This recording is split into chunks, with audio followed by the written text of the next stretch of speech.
Whoa, buddy. Put that thing back in its holster. We haven't gone anywhere. I don't understand. Check out the MichaelDukesShow.com for information on how to get access to the podcast.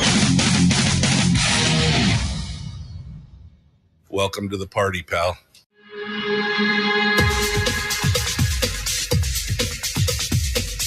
The Michael Dukes Show. The greed and the entitlement is astounding to me. What more could you want from a low-budget radio program? This is a dumpster fire. That was just BS. It is time to get a new perspective. We know just what you need, and we've got just the cure. Open wide and prepare for a steaming hot cup of freedom. I just don't fathom it.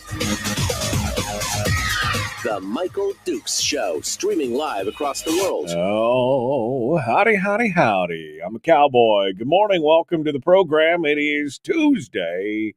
Your chance to deep dive into the deep end of the pool here on the Michael Dukes Show, where we are broadcasting across the state of Alaska on this your favorite radio station and or FM translator, and live around the world on the interwebs at michaeldukeshow.com. Hey, how you doing? You ready to go? Tuesday, of course, again means that deep dive, and we are ready to get into it with Brad Keithley from Alaskans for Sustainable Budgets. He comes in with us to talk about some of the big issues that are facing us, including, these last few days of session. Wow, so much stuff going on, and the caterwauling back and forth between the House and the Senate, the energy bills, and so much more. It's going to be, the live stream is off. My bad. I forgot to push a button this morning, so sorry about that. But Brad Keithley is joining us right now. We're just gonna get into that. Then we got Chris Story, the man from Homer, who's going to be joining us right after that in hour two. At the end of hour two, and we'll get our weekly life coaching lesson. Shall we get to it? Let's get on it. We got a lot of stuff to cover today, and not a lot of time. So let's bring it on. Brad Keithley, Alaskans for Sustainable Budgets. Good morning, my friend. How are you? Good morning, Michael. So many buttons to push in the morning, huh?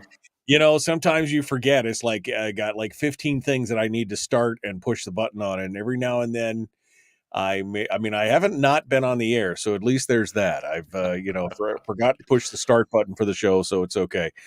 All right. Well, Brad, it is tomorrow's the end. Tomorrow is the very end at midnight, and you could see these busy little beavers down there in Juneau who have been real lackadaisical, usually in the first part of the session, but boy, when they get down to the end of the session, they get serious. Time compression is a weapon, et cetera, et cetera, et cetera. But of course, the big news is the whole thing over the energy debate in the down in the South Central area in the inlet, and of course, that's led to some other issues, including they having us over a barrel, and we're going to talk about that first. So take a crack at it, my friend. Well, one of the most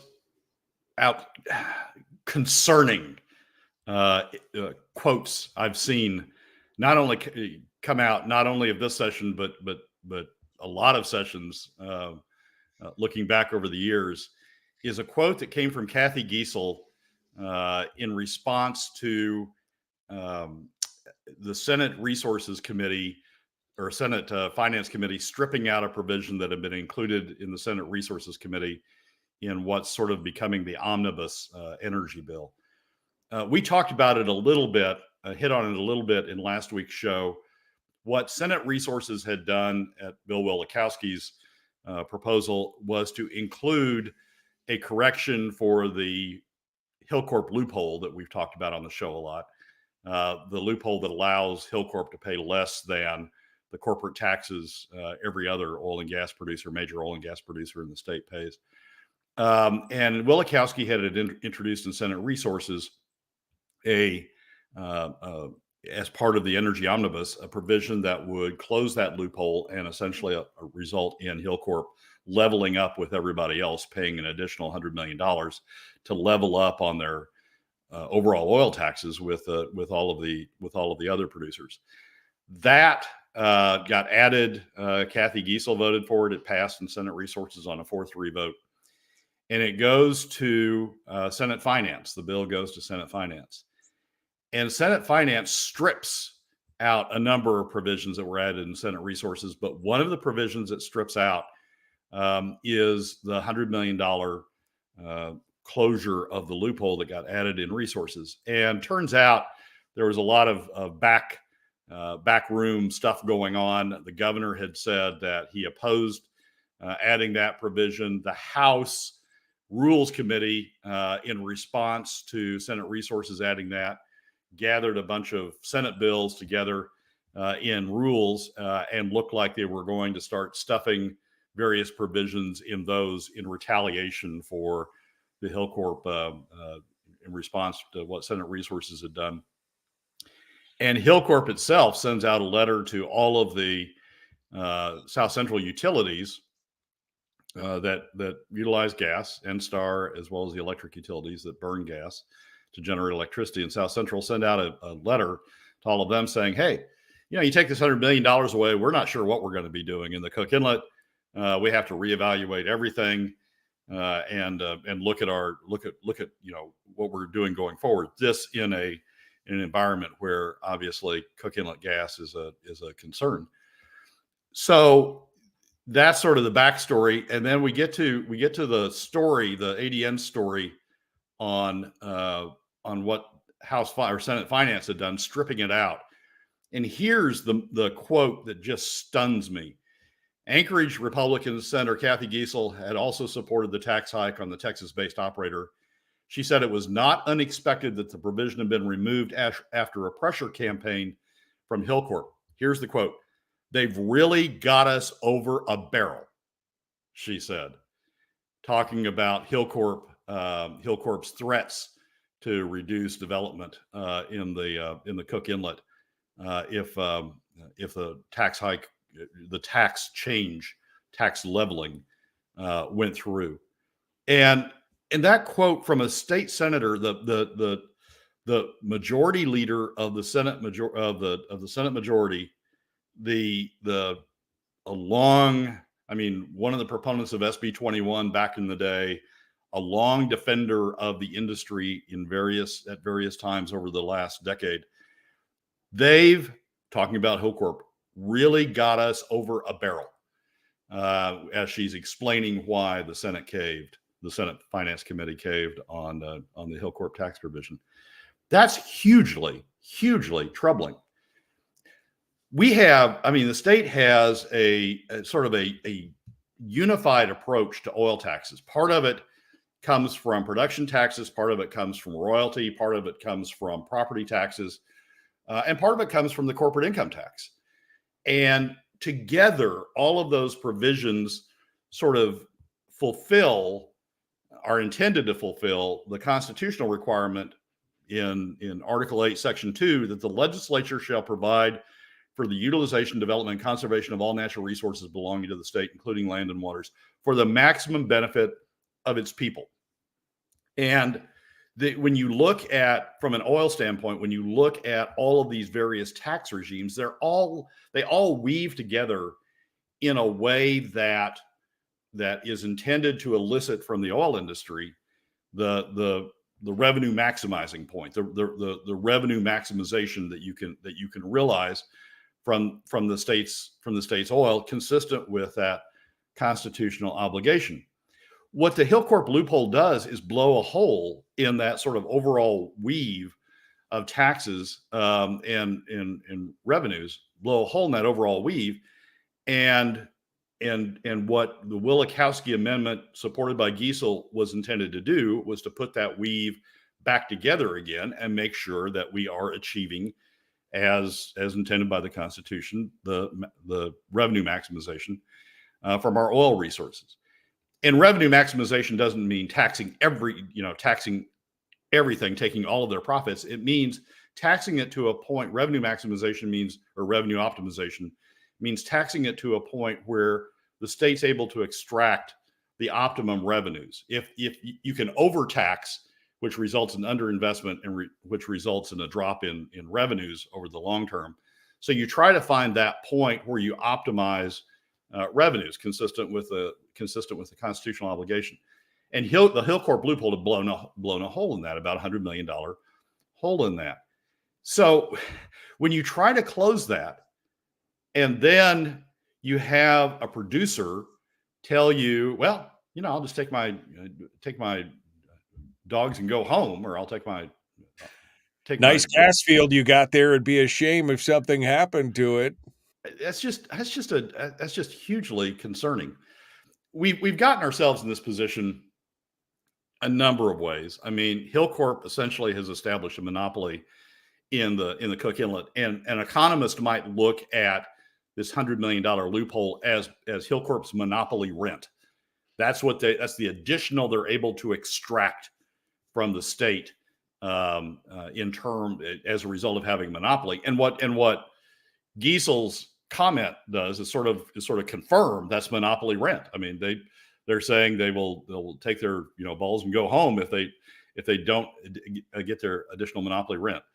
And there's other causes for this as well. The failure of the Department of Natural Resources to push forward on stalled projects in the Cook Inlet, like Blue Crest's Cosmopolitan project, a project where the leaseholder has the obligation to develop the project, but they haven't because they claim they can't get financing. Well, okay, then the remedy for that under the leases is the leases get terminated for failure to develop, and you go find somebody else. You release out there for somebody who is going to live up to that obligation. Or by doing that, you force Blue Crest to sell to maximize their revenue out of it before the leases get terminated, to sell to somebody who does have the capitalization to be able to develop it. But DNR's failure to push Blue Crest on this stalled project, I think, is contributing to the situation, because we've got a situation in which Hillcorp's the major supplier, almost the only supplier of gas, and so they're able to extract this monopoly rent through these sort of threats.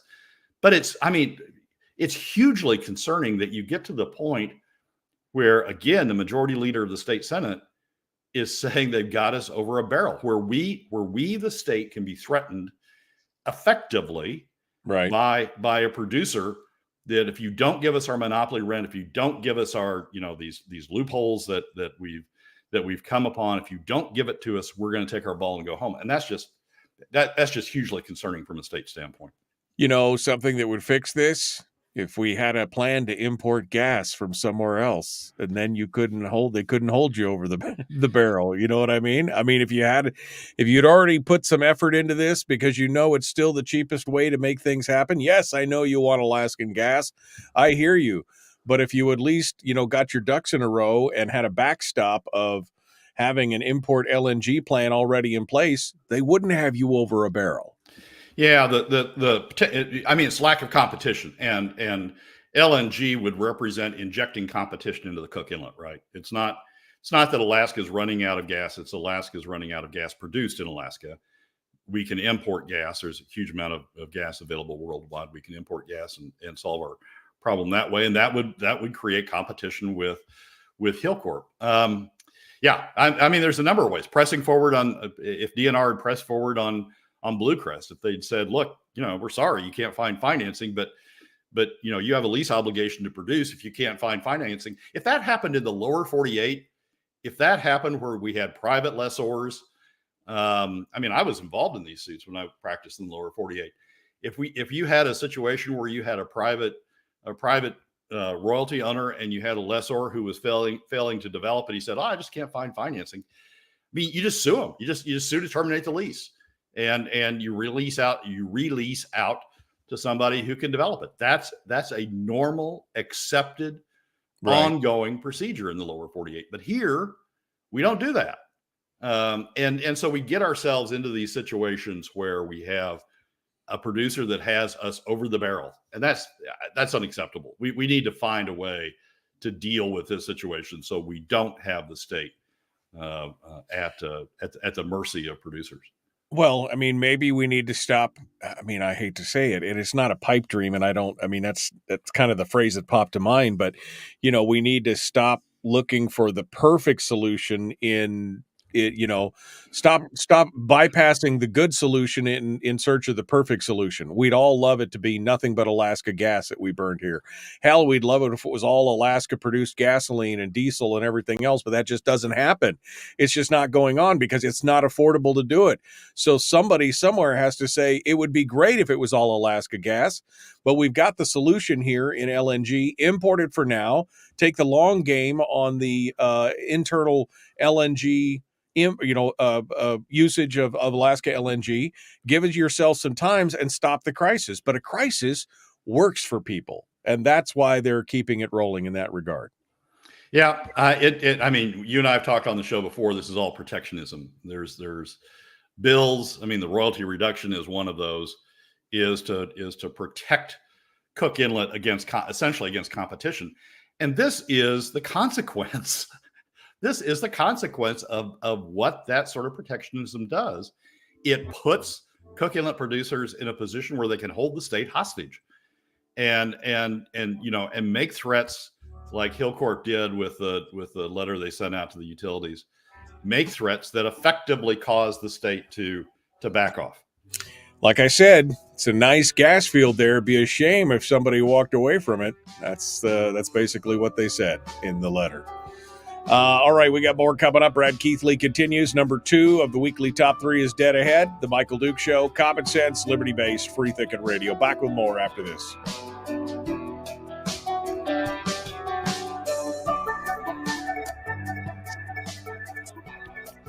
If you missed the show, you can listen to it on your time with Dukes On Demand. Oh, and it's free. Like America used to be. Streaming live every weekday morning on Facebook Live and MichaelDukesShow.com. Okay, Brad Keithley, Alaskans for Sustainable Budgets. I mean, I just read that letter and I'm like, yep, it would be a shame if somebody took what I mean, I guess good for Hillcorp. I mean, they're here to make money. There's no doubt about it. Terry says Hillcorp is in the state to make a profit, not to be a charity funder. And I understand that. And they're doing their part. The problem is the legislature not really doing their part. I mean, there's supposed to be a pushback, a tug of war between, the powers that be on this and the corporations. And I mean, the corporation's doing what it's supposed to do, but what are the legislators doing? Well, yeah, Michael. I mean, yes, they're not supposed to be a charity funder, but the state's supposed to enforce the constitutional obligation to maximize the benefit of the resources for its people. And Hillcorp is part of, I mean, good, bad, or indifferent. Oil companies come to Alaska knowing that constitutional obligation is there. Oil companies come to Alaska knowing that the state has a history in various ways of taxing them, of weaving together a tax approach that takes money out of the oil companies, consistent with the constitutional obligation. They know all that. Hillcorp knew that when they came here. I'm going to tell you, Michael, Hillcorp, when the doors close and they're in the conference room or they're in the boardroom, they are laughing. They're laughing because when they acquired BP, they were able to create this loophole by being an S Corp as opposed to a C Corp. That simple organizational structure is what leads to all this. And I will bet you anything you want to bet that their economics said, okay, what if we lose that? Is it still an economic deal? Is it still a good deal? And the answer to that would have been yes. I mean, the sale price that BP essentially, fire sailed it to them was a good price under a lot of cases. And that's what Hillcorp is invested in, their purchase price. And I'm going to bet you that when they did the economics, they did a variability analysis. Of course they did, on what happens if this loophole gets closed, and the economics still worked. And they've been running this bluff on the state since they acquired that asset that, oh my gosh, we acquired it with those rules in place. And we thought you'd live up to those rules. And so, yes, we're organized as an S Corp. And so we get the additional advantages out of that. When the doors close in the boardroom, they got to be laughing their asses off because look, they're falling for this bluff and they're still falling for this bluff. We've been able to pull this off for however many years. We've been able to get, $100 million a year for however many years it's been. that's fallen to Hilcorp's pocket. Way to go, guys. Keep it going as long as you can. You get, we'll give you a piece of this. Yeah. In terms of a reward. And it's the state who looks like a fool in this situation. Right. Yeah, sure. As long as Hilcorp can run the bluff, great for them. But it's the state who's the fool. I can't blame Hilcorp for playing within the rules as it is right now and just kind of trying to keep it going on. This is the legislature. Timothy says, it would be interesting to hear Sarah Vance's position on this, since she was worried imported LNG companies might threaten Alaska in the future.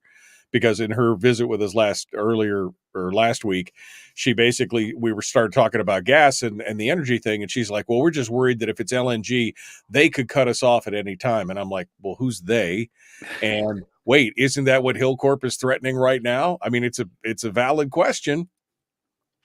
Yeah, that defense of being concerned about LNG isn't valid. There's a huge number of LNG producers in the world. There's a huge amount of LNG on the market. This isn't like we're going to become dependent on Russian LNG, right? And when Russia goes to war, we're going to cut them off. This isn't what's going on. Heck, the U.S. is the globe's largest producer of LNG right now out of the United States Gulf Coast. The world's largest producer of LNG. So what are you why are you concerned about supply? It's going to be there. And yes, you're exactly right. If your concern is we're going to get cut off by LNG supplies, however stupid that is, right? You ought to be more concerned about what Hilcorp's doing to you. Hey, well, yeah, I mean, it's happening right now. It's not a what if, it's happening right this second, right here. All right, Brad Keithley, our guest, Alaskans for Sustainable Budgets. The weekly top 3 continues. We're jumping back into it. Please like, share, subscribe, ring the bell, do all that stuff. Let's get to it. Here we go. The Michael Duke Show. Not your daddy. Wait, sorry. Not your daddy? Ooh, not your daddy's talk radio. Huh. Whew. I was scared for a second. Thought we were going down. Here's Michael Dukes and the show. Oh, yeah. Not your daddy's talk radio. A little bit of a different feel for what's going on over here. Brad Keithley, Alaskans for Sustainable Budgets, joins us for the weekly top 3. We just finished up with number 1. Now we are on to number 2. Why are we having problems with these independent, air quotes, agencies? Brad, what are you talking about? What do you mean here? So in the past week, there's been a lot of continuing attention to 2 agencies. One is ADA, the Alaska Import and Export Development Authority. There was testimony. Senate Finance sort of had a face-off between the critics of ADA, Milt Barker and Greg Erickson, 2 longtime Alaskans, noted economists, people who have been engaged in Alaska business forever, have written reports critical of ADA and critical of the investments ADA has made. Their first report said that Alaska would have been better off had we not spent money through ADA, and had we just invested the same amount of money in the permanent fund, we would have earned the state more money. The second report looks at ADA's defense that says, oh, but we create a bunch of jobs. And Erickson and Barker's second report says, no, you didn't create a bunch of jobs. Those jobs would have been created anyway. You just sort of were there at their creation, and you shouldn't get credit for them. And that was a big hearing last week before Senate Finance. Randy Ruaro, who's the head of ADA now, former Governor Dunleavy chief of staff, former chief of staff for Bert Stedman on Senate Finance, as a matter of fact. Randy came in to defend ADA, didn't do a very good job, said we got a report in progress. We've hired somebody to look at all this and to discount it. But by the way, I can tell you what the conclusion is going to be without the report being done. I can tell you what the conclusion is going to be, and Milton and Greg are full of it. Not a very good defense on the part of Ruaro. But so ADA's been in the news, and the other big time independent company or independent corporation we have out there, state corporation, the Permanent Fund Board, has been in the news also for over the allegations that Ellie Rubenstein has been engaged in sort of self-dealing as a member of the board.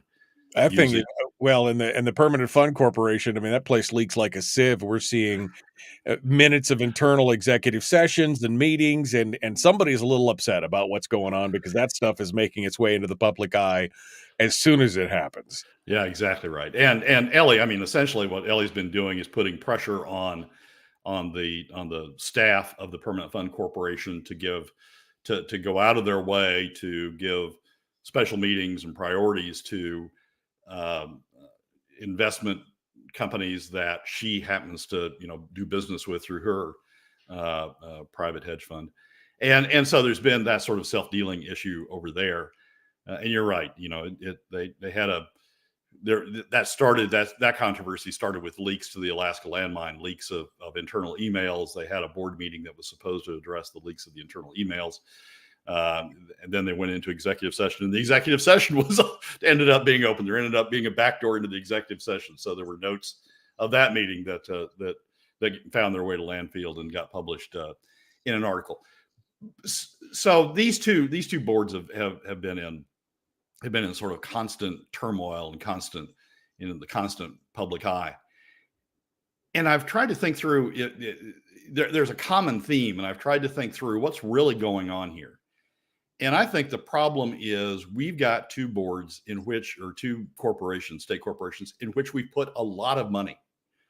We put a lot of money into ADA over the years, and the state continues to put more and more money into ADA. And we've in bonding authority and authority to raise even more money over in ADA. And obviously there's a lot of money in the Permanent Fund Corporation. And I think what we've done is we've put a lot of money in these corporations with good intentions, the expectations that it will grow into more money, certainly in the case of the Permanent Fund Corporation, and that it will grow into jobs and additional investment in the state in the case of ADA. Good purposes with both. But we haven't put a lot of sideboards around this money. And I think what we're seeing is this money is attracting a lot of less than good dealings. Would you say shady players? I mean, that's, self-serving. I mean, if nothing else, I mean, the thing with Ellie Rubenstein, I mean, that is definitely self-serving when she's pressuring the employees and the investment employees at the permanent fund outside of her, from her position as a board member to say, do business with these people because it benefits me in the long. I mean, that's, it's the very definition of self-serving. Yeah, and you've got ADA, who, in all honesty, has just sort of gone off on a frolic and detour in a lot of these things. They were the sole. It ends up there. They were the sole leaseholder, the predominant bidder, and ended up, as other people dropped out, the sole leaseholder of leases, oil and gas leases in ANWR. Well, the industry is not even investing in ANWR anymore. They're not even investing in those leases. And we've got a state corporation who has no oil and gas development skills investing in those leases. That was, it was fairly obvious. That was a political push. It was to make political points, not investment points, not return points with respect to the ANWR leases. And then we've got this whole stuff going on with Ambler. We have people dropping out like flies. I mean, Doyon was allied with the Ambler project, but then has gotten upset with the way ADA has been progressing it, and Doyon dropped out. And now NANA, the regional corporation for Northwest Alaska, has dropped out, has removed its permission to use NANA lands in connection with the Ambler project. We have people, walking away from Ambler. The Biden administration has said, that they're not going to give the federal permits to develop Ambler. We have people walking away from Ambler. But again, ADA keeps investing in it, in all honesty, to make political points. Rick Halford had a great op-ed, had a great editorial in the ADN this past week, or maybe the week before, talking about, that we're going down the wrong road with ADA. Rick Halford, who was president of the Senate a number of years back, a long-time participant in and observer of Alaska politics, said ADA's just outliving or outgrowing what its original purpose was. It's becoming a tool of whatever administration's in power giving them a lot of money and sort of instructing them to spend this money or invest this money in connection with political objectives the administration has, as opposed to investment objectives that serve Alaska. So I think what we've done is we've given a lot of money to these two agencies, to the Permanent Fund Corporation and to ADA, without the sideboards necessary to constrain it. I mean, to make sure that it doesn't go off in unproductive directions. And I think the legislature needs to step in and to have a deep evaluation of what's going on with these two agencies, understand where they've gone off the track, and put sideboards in terms of legislation, put sideboards on that restrict what ADA is doing in a way that, brings it back to its original purpose, and adopts, if necessary, a bunch of regulations with respect to the Permanent Fund Board to make sure we don't get into this self-dealing situation and other situations that are inappropriate for the Permanent Fund Board to do. Well, because we're not talking about an insignificant amount of money, obviously, with a permanent fund. I mean, that's billions and all. But even ADA, I mean, they've got $1.4 billion cash on hand in their. I mean, it's not an insignificant amount of money that they're just running amok with. And they are basically, Halford's argument is that they're basically bypassing the statutory authority of the legislature. Right now, they can issue $25 million without any kind of approval. They can give $25 million to anybody. And now they're asking for it to go up to $100 million to just anybody. And with all the double dealing and everything else we've seen with the Rubenstein and all this other kind of stuff, who knows who's getting these $25 chunks of money, $25 million chunks of money. It could be anybody. It could be, your best friend kind of thing. I mean, it needs sideboards in that regard for sure. It does. Halford essentially argues that ADA has become a slush fund, a political slush fund for the governor of the day, in terms of doing things like taking the money and investing in Anwar leases or investing in the Ambler Road project, and that it needs to be brought back to its fundamental basic of developing legitimate opportunities for the state.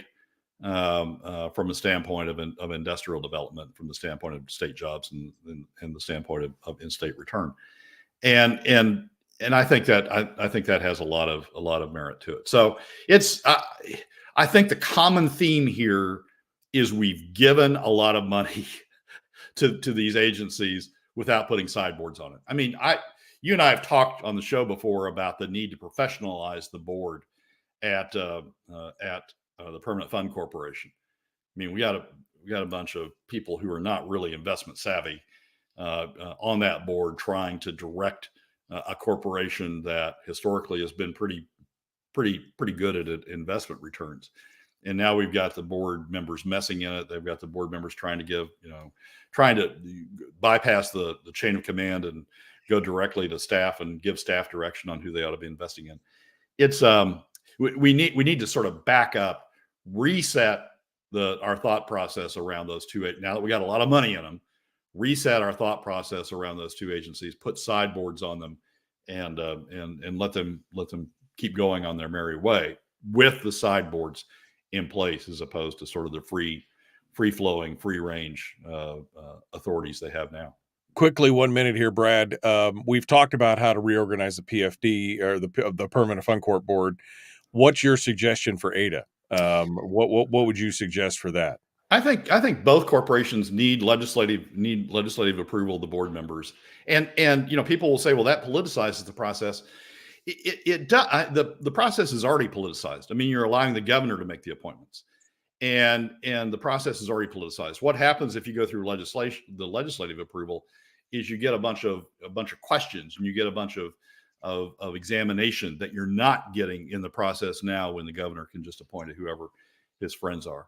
And I think there needs to be professional standards on who's on the ADA board. It's not a heck of a lot more professional in terms of investment savvy than what we've got on the Permanent Fund Corporation right now. Randy Raro doesn't have a huge, deep, vast pocket of investment knowledge that he's throwing on there. Well, the board members don't have a vast, huge amount of investment knowledge. I mean, we ought to treat them as the investment funds they are, and put investment savvy people on them. All right, Brad, quick tease for number 2 before we move on here. Number 3. Sorry. Well, number three is going to be I hope is going to be a conversation between you and I about what lessons to take from the Fairbanks Prop A election. I was surprised at the overwhelming vote against Prop A, which would be to change the tax structure up there, property tax structure up there. So I hope we have a conversation about what lessons we can draw from that. All right, Brad Keithley, Alaskans for Sustainable Budgets. We continue with more here in just a moment. The Michael Duke Show, Common Sense Radio.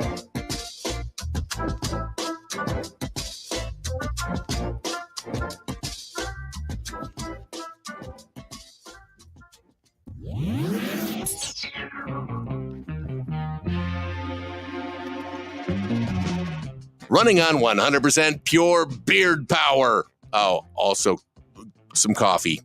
We dip our beard in coffee. Ha, nice beard. The Michael Duke Show.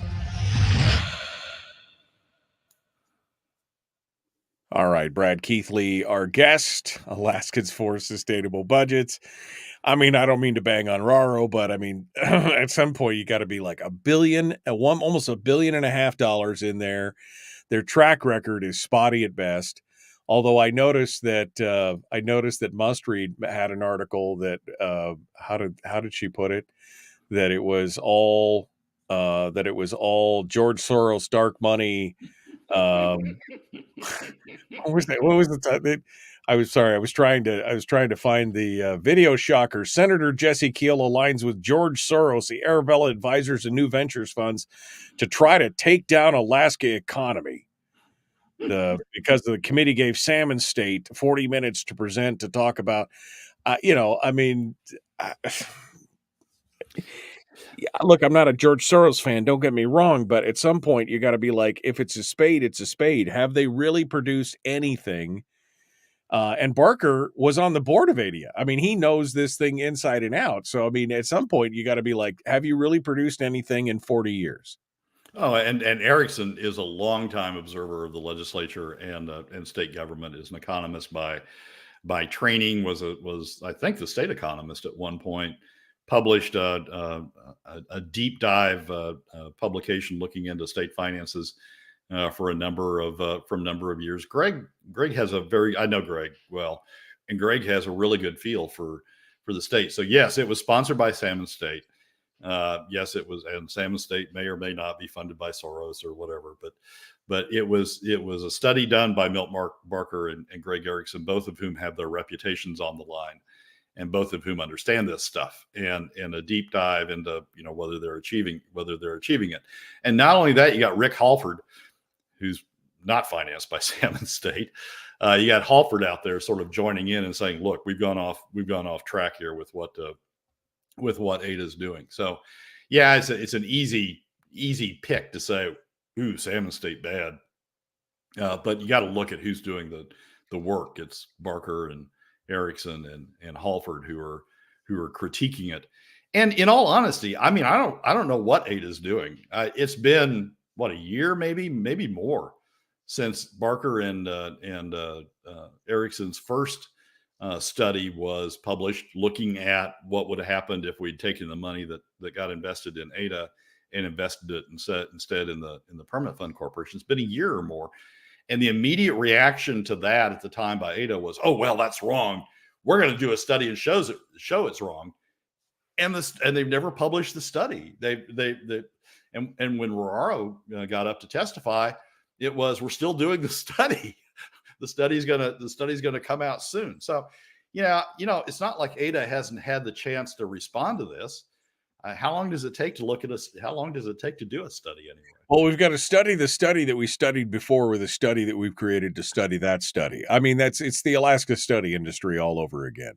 Where they just basically, you got people who are circling vultures circling the yard, just picking up study after study after study. They'll find one. And like you said, Raro was already telling you what the study was going to find. How does that work exactly? We haven't done the study yet. We haven't come to the conclusions, but here's what the conclusions are going to be when we come to it.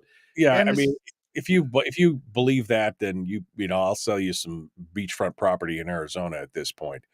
I mean, this happens over and over and over again.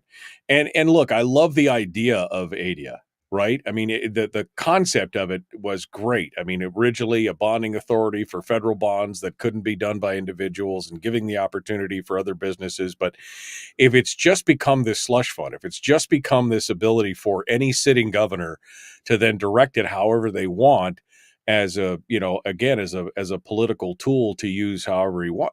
That's not what the intent was. And the fact that they have $1.5 billion sitting around to do it with is that's the problem. I mean, that's money that could be used somewhere else, for sure. And ADA, what ADA is used for, what that money is used for, the returns that ADA does generate is used for, is to support the general fund, right? I mean, ADA periodically dividends back to the state, back to the general fund, the shareholder, dividends back to the state, the profits or some amount of return that ADA has generated. So that $1 billion plus that's sitting over there is state money. I mean, nobody argues that it's like another statutory budget reserve that's sitting over there. The legislature could say tomorrow, give it back.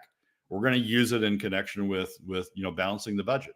But they don't do that. They leave it over there, and the governor turns it into the governor of the day turns it into whatever he turns it into. Hey, $1.5 billion there, $1 billion in the PCE, $1 billion here, $1 billion there. I mean, how much money is floating around in all these various funds doing whatever?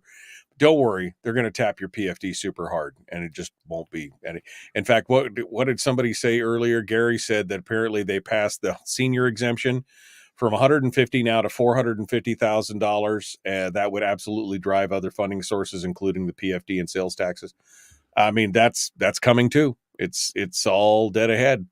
All right, we're out of time. We got to jump back into it. The Michael Duke Show and Brad Keithley.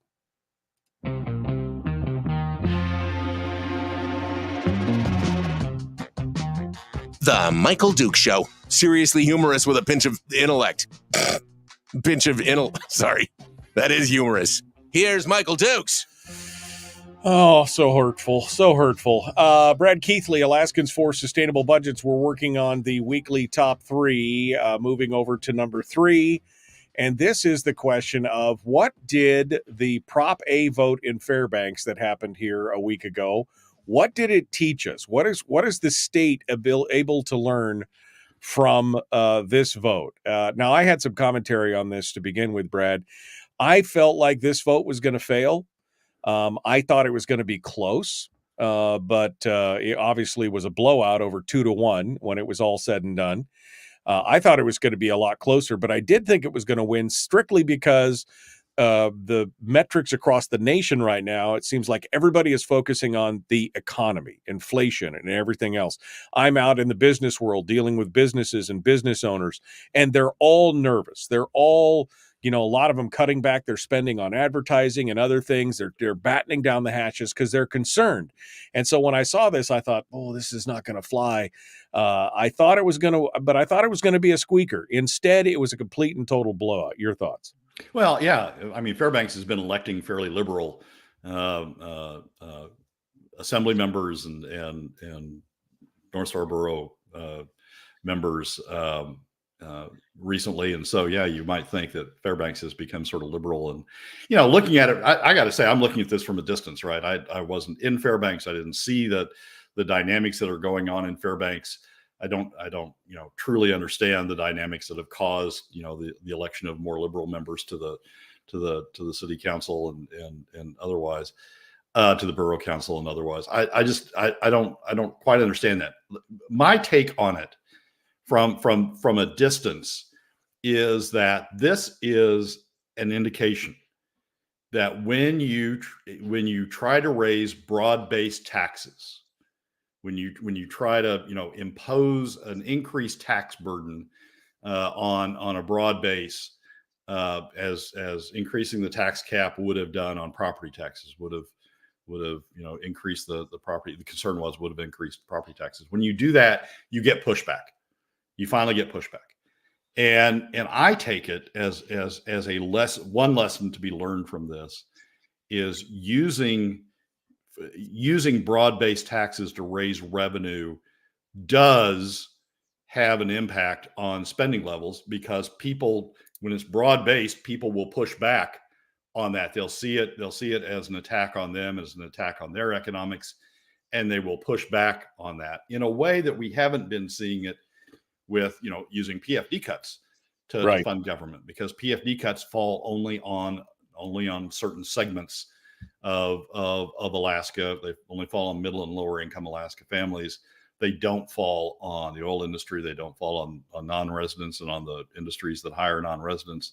They don't fall on the top 20%. And so you're able to isolate the attack. You're able to isolate the tax, isolate the burden on one group, and you don't get broad pushback. What happened in Fairbanks, to me, again, looking at it from the outside, is the tax was going to be on a broad group. It was going to be on all property tax owners in the borough. And so that generated a broad pushback against that spending level, and it brought out the vote, an increased vote than what they've seen in recent elections, brought out a higher vote because a broad base of people were engaged, and brought out a broad-based pushback against that. And I think one of the lessons learned out of this is broad-based taxes work in a way to generate the pushback that we've been looking for at the state level, but haven't been able to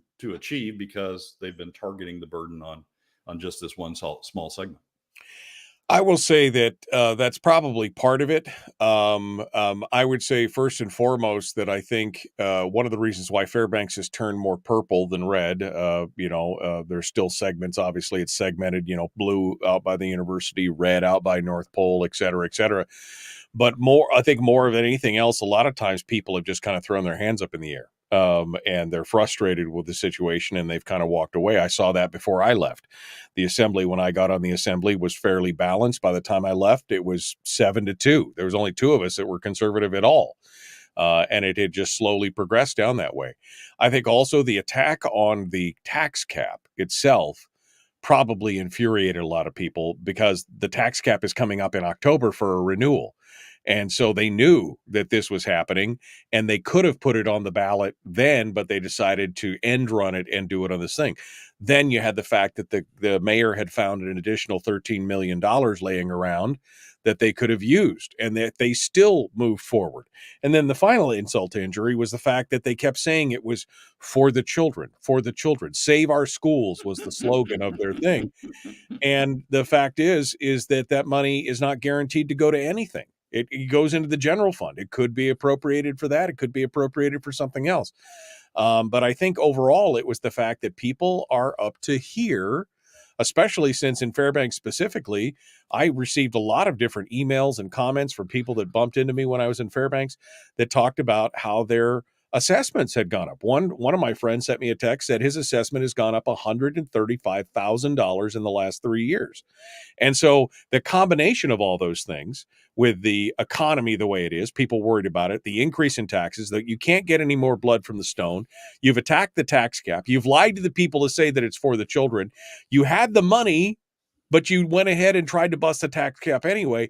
I think it was a combination of things, and I think it was a pushback against the narrative of we need as much money as we can get, and as long as it's for the children, it's going to be okay. And I think it was a repudiation of that.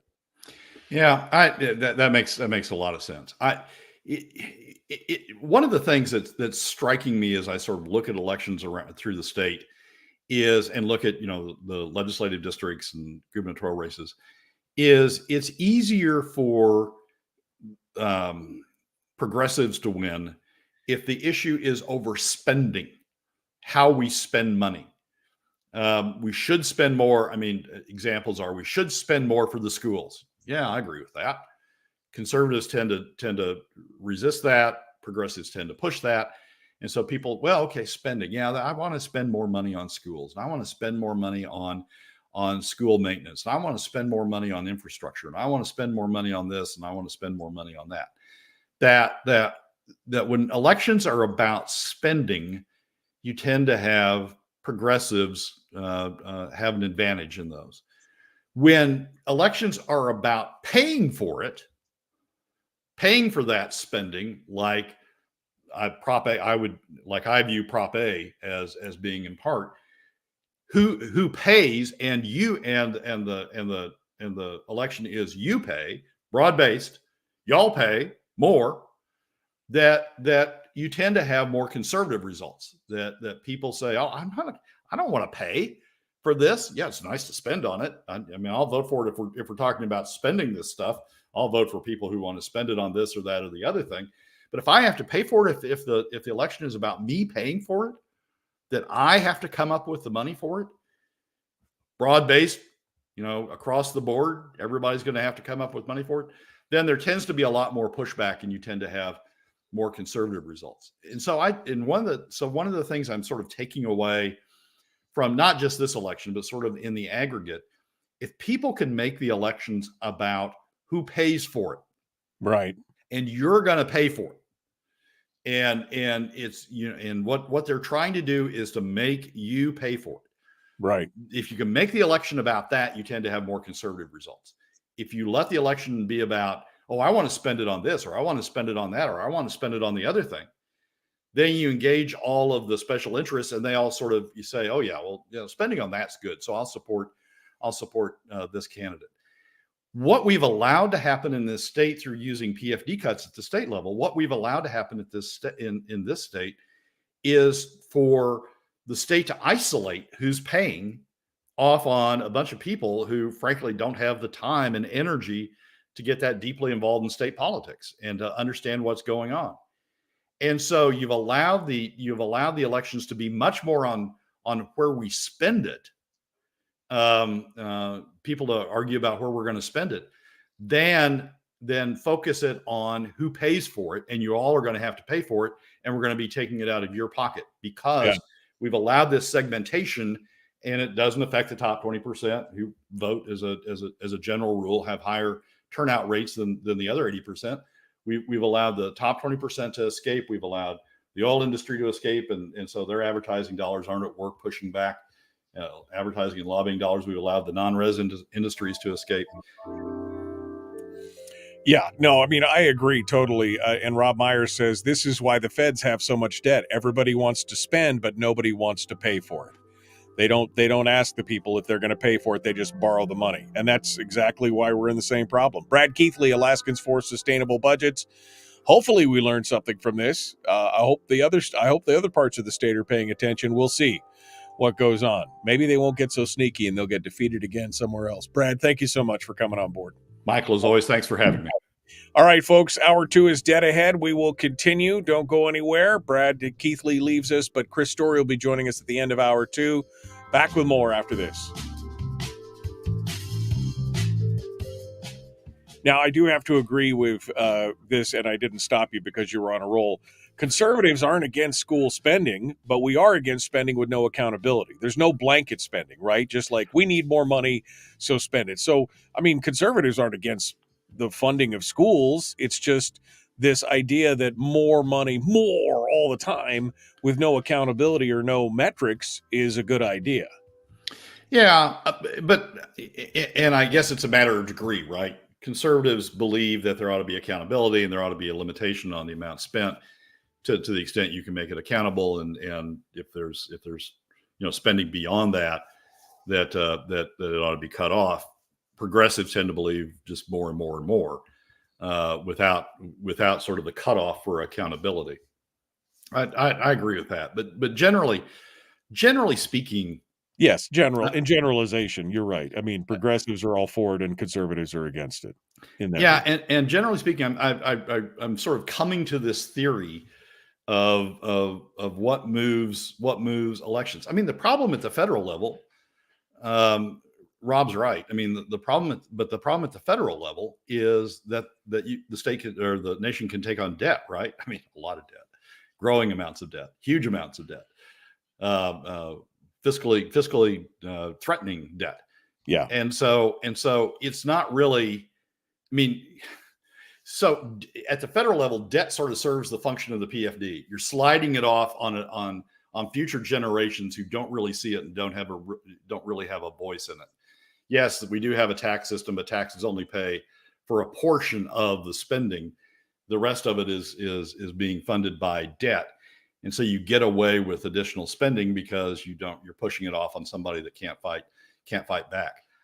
I want, you can't do that at the state level. I want to say that I want to take a lesson from Fairbanks. Maybe I'm creating the lesson to take, but I want to take a lesson from Fairbanks that if you engage, if you make the election about who pays, if you make the election about you're going to have to pay more, if you make the election about, we're taking it out of your pocket on a broad-based basis, that you get significant pushback.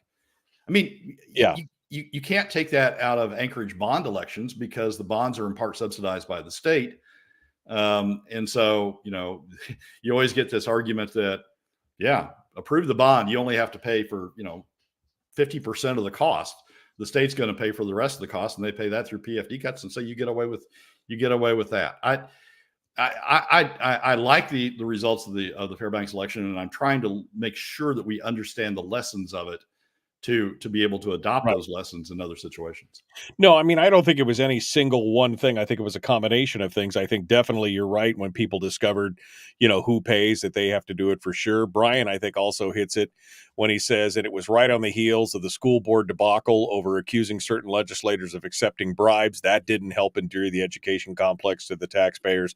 I think that there was just a portion of outrage from people for a variety of reasons, whether it was because it was the attack on the tax cap, whether it was because the money was found by the mayor and promised to them, and yet they continued to go ahead.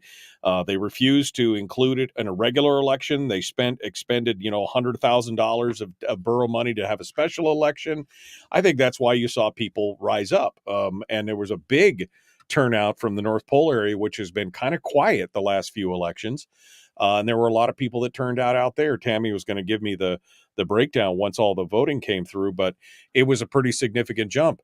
And I think partially maybe the sleeping giant had awakened a little bit. That silent majority finally stood up and said, you know what, that far, but no farther. And I think it had to do with all of those things, but economy, especially because people are deeply concerned. All the polls are showing nationwide, but here in Alaska especially, I'm talking to these business owners, and they are deeply concerned about what's going on in the economy. All right, so Michael, the thing is, we've got state elections coming up, right? We're gonna elect 50 legislators, 40. All the House members are standing. Half of the Senate will stand.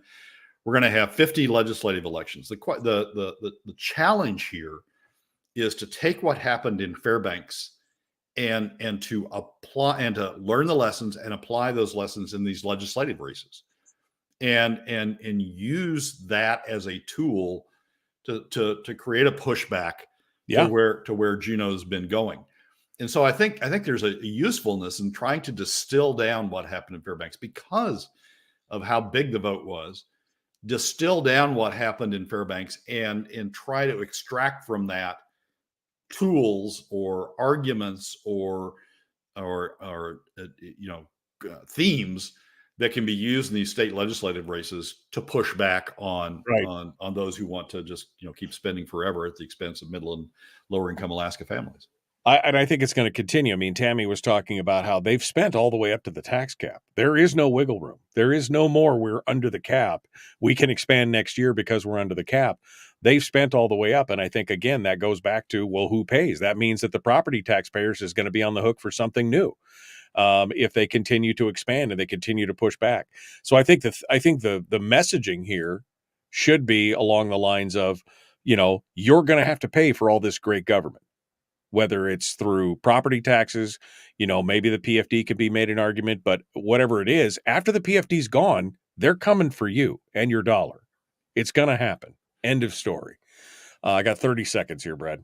Well, that's the challenge. I think in this and subsequent programs, we need to sort of try to ferret that out and turn that into a theme that can be applied in these state legislative races. We'll see what happens. Brad Keithley, Alaskans for Sustainable Budgets. Thank you, my friend. As always, it's great to talk with you. We look forward to talking to you again next week. Michael, as always, thanks for having me. We'll have that big recap on what happened at the session. Oh, man, it should be awesome. Thank you, Brad. We'll see you later.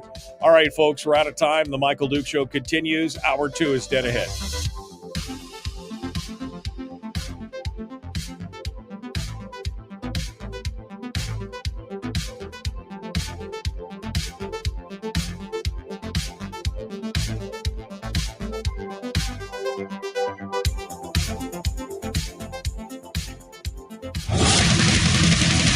Whoa, buddy. Put that thing back in its holster. We haven't gone anywhere. I don't understand. Check out the MichaelDukesShow.com for information on how to get access to the podcast. Welcome to the party, pal.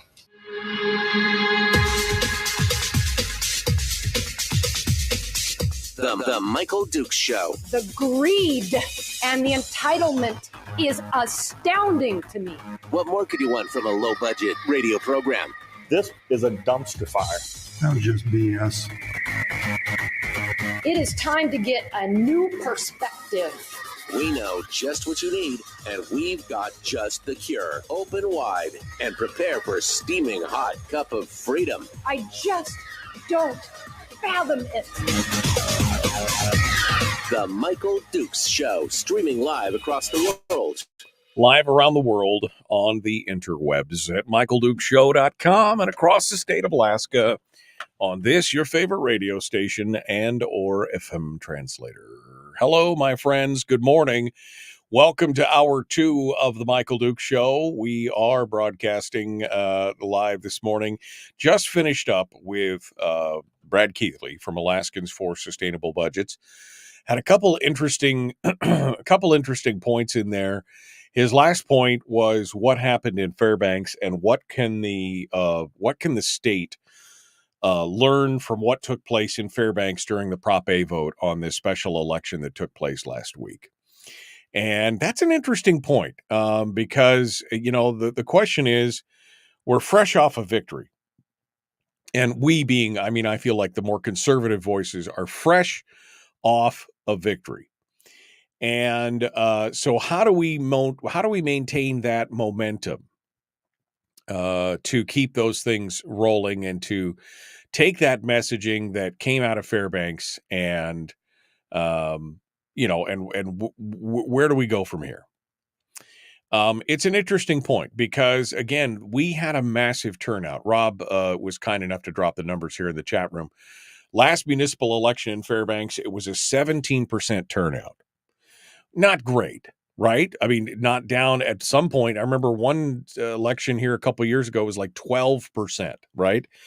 So not great, but better than it had been in the past. Well, the special election, the turnout was over 20%, and they hadn't even counted all the absentee and question ballots yet, so I don't know what the final number was, but it was over 20%. So that shows you something right there, that people were motivated. And this is what I think, and as you look at, and we don't normally do national politics here, but, if you look at some of the numbers, and of course I still do a lot of reading, even though we don't discuss it here on the program much, nationally, nationwide, the number one issue that people seem to be talking about is not, immigration and border control. It's not gun control. It's not foreign aid. It's, there's a lot of issues out there that candidates keep wanting to build their platforms on. But the bottom line is that it's about economics. It's the money. It's the economy. It's inflation. It's all those issues that are people, that people are getting spun up and concerned about. And I think a big part of what happened in Fairbanks is, has to do specifically with that. I think it was a multifaceted thing that went on, but I think that at the core of it, people are worried. I had a dozen people over the course of the weekend when I was up in Fairbanks for the big outdoor show up there, people that I ran into. There was probably 10 people, a dozen people that talked about their property tax assessment with me, that their property taxes had gone up either through the assessed value or through through the mill rate thing or improvements, and that they were concerned about that. that people were concerned about this election. When people came up and talked to me about the special election coming up, they were very worried about what the increase to their property was. Oh, it was not going to go up from $200 or from $100 per 100,000. It was going to be $200 per 100,000 because of the big push and all this. And people were very, very concerned. And yes, Greg said worried. How about just plain pissed? Yes, people were upset. They were mad. Like I said, my one friend who said his house went up $135,000 in value in 3 years. He did nothing to it. It just went up $135,000. I mean, that's people at some point, they just go, there is just no more. I mean, the economy in the state of Alaska has still not recovered. We were in a recession when COVID hit. We slid deeper into that. We're still struggling to make ends meet. I mean, I run into people all the time who are worried about these kind of things. I'm worried about it personally. I've seen my own personal income over the last 4 years, has gone down and has not recovered completely. So yes, I am concerned about all of that stuff. Now, on top of that, you add the behavior of the school board with Brandy Hardy and her attack on the legislators. Accusing them of a federal crime, taking a bribe, her tearful non-apology, the actions of the board, kind of the passing of the buck, the fact that they knew that the money was available to them as the mayor had lined out, and they continued to try and push this to a special election anyway. And then the blatant falsehoods of saying this was all about saving our schools. And putting that out there, I just don't think in combination, I don't think anybody was buying any of that. We're reaching a tipping point where that the average person is really starting to feel the pain. They're starting to feel that pinch point, to understand that, we can't give much. We can't give anymore. We can't give any more money. We're living, we're not living hand to mouth, but we're living in much tighter times. And every time the government comes back and says, well, this is a great idea, we should do this. As Brad said, in theory, when they're talking about spending policy, they're all about that. Oh, yes, of course, schools should be fully funded. And then they come out with their handout and they say, okay, well, you have to pay for it. And who was it that said something like one of the liberals said to her that I love my schools. One liberal said, I love my schools, but my budget just can't afford it. Yeah, that's kind of where these things are going. I love my schools, but my budget just can't afford it. We would all love to have gold-plated faucet taps in the bathrooms and have the best things for all of our kids and do all that. But can you afford it? It's like this example of what happened in Anchorage when they finally said the quiet part out loud at the school board and the school district. When the financial guy got up there, Jim Anderson got up there, and Jarrett Bryant, the superintendent, and said, we're closing schools not because of budgetary issues, but because of attendance issues, because we do not have the enrollment numbers that we used to have. It's not a budgetary issue. It's an efficiency issue and an attendance issue, and we shouldn't have framed it as a budget issue to begin with. But they did to make political points, right? It's like talking with Melissa Burnett last week from the school board. And when she said, she warned the superintendent that agreeing to the contracts as they were was going to come back to bite us in the end. We'll cross that bridge when we come to it. But the problem is that you can see the bridge from there. You could see the bridge you're about to cross is just in the line of sight. And you'll say, we'll cross that bridge when we come to it. We'll create problems for ourselves now. And I think what's happening is that there is a bit of that feeling where people who even maybe as Jennifer was just saying, the liberal who said, I love my schools, but my budget can't afford it. Even people who may be in favor of the spending policy are not in favor of taking more money out of their pocket to fund it. Right. And that's been a problem forever. Oh, I love the idea of this. This policy is great. Now let's just have everybody. It's the tragedy of the commons, right? Let's have everybody pay for it. As long as everybody's paying for it, I'll vote for anything as long as everybody's paying for it. That's been the problem. It cannot continue. Does that mean that maybe people are paying closer attention to things at a national issue like national debt and all this? Probably not. But in their local communities, especially when it affects them in things like, for example, their housing and their property taxes, they are definitely feeling it. Now, how do we translate that over to this next election cycle? How do we get our candidates that we want up there? How do we get them to put the right messaging out there? I think the message has to be, kind of, again, to steal Brad's phrase, who pays? This is great. This idea of this is great. And this idea of this is great.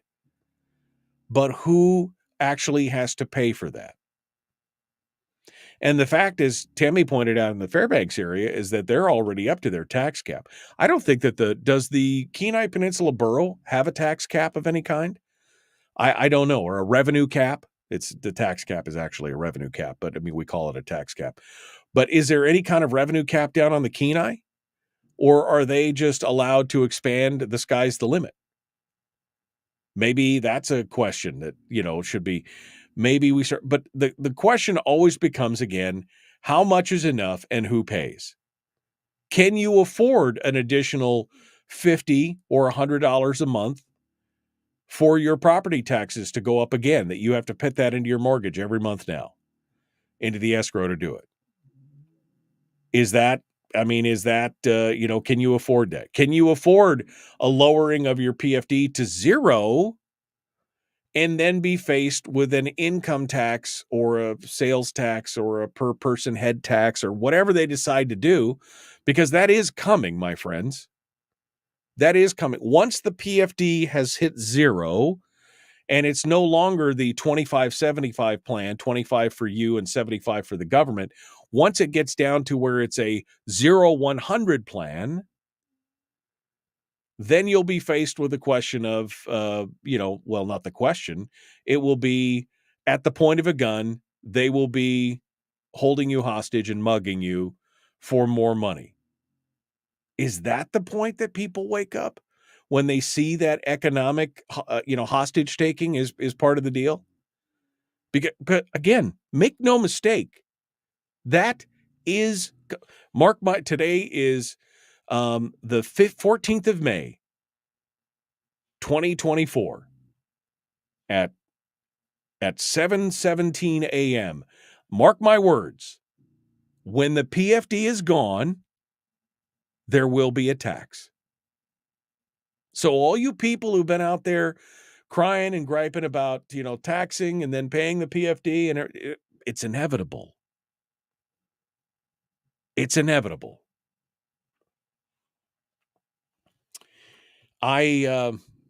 It's frustrating. By the way, May the 14th. Happy birthday to my wife. Happy birthday, my love. Man, 29 looks good, doesn't it? I am a salesman. I will just tell you that for nothing. 29 looks good. All right. So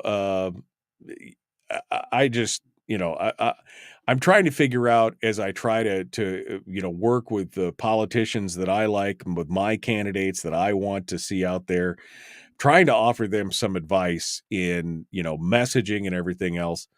I think what's resonating with people, and I think partially a big chunk of what resonated with people in the Fairbanks fight was the economy.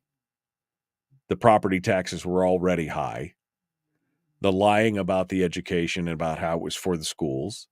The fact that it was a blatant money grab because they'd already found that extra $13 million. I think it was a combination of those things, but I think at the base core of it, it's about the economy. And people understand it because they're seeing it every day. They're seeing it on a day-to-day basis. I had a conversation yesterday with a client who's down in the Kenai, and they have a business there that's been there for several years, a decade. And they said, we are just holding on by the skin of our teeth. And we're just trying to make sure we make it through the summer because things are a little dicey right now. They're down 20-something%. And they're worried about it.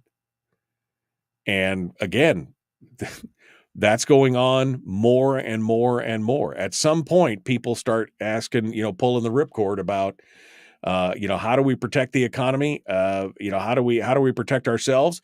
We vote against all this additional spending. I hope so. I hope so. I hope that messaging comes through in other races as well. We just can't keep spending what we've been spending. We can't do it. All right. That's it. We got one more coming up. Another segment. I want to talk a little bit about this article in Must Read, which just made my blood boil. And then we'll continue with Chris' story for our weekly uplift, our life coaching lesson. The Michael Duke Show. Common sense, liberty-based, free-thinking radio.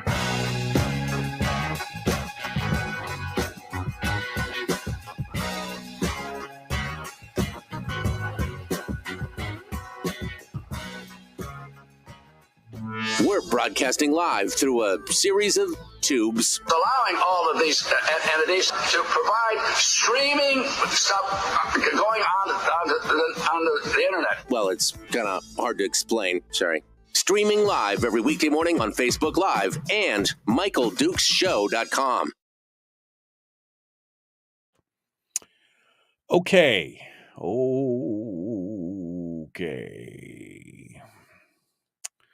See what you guys.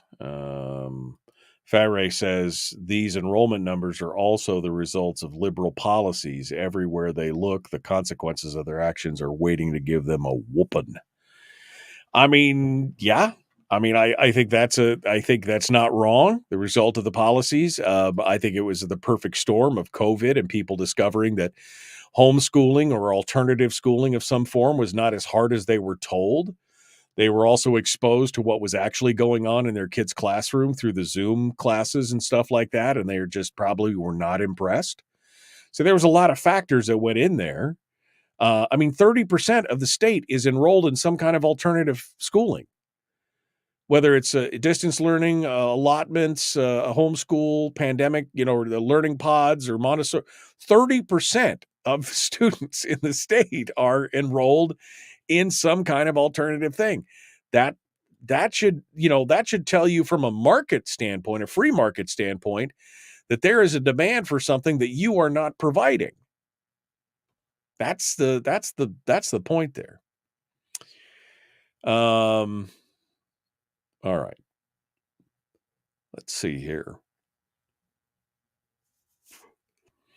Gary says, Bryce Ward does not care what the vote was. I'm sure his marching orders to his people during the assessing of property is to increase the value of the property to compensate for the loss of Prop A. Our home increased over $100,000 in 2 years with no upgrades. Yeah, that's a problem. Again, it's not the first time or the last time that I've heard that. Ryan said, my favorite part is the combination of the assessments with the tax cap. Oof. Yeah. Oh,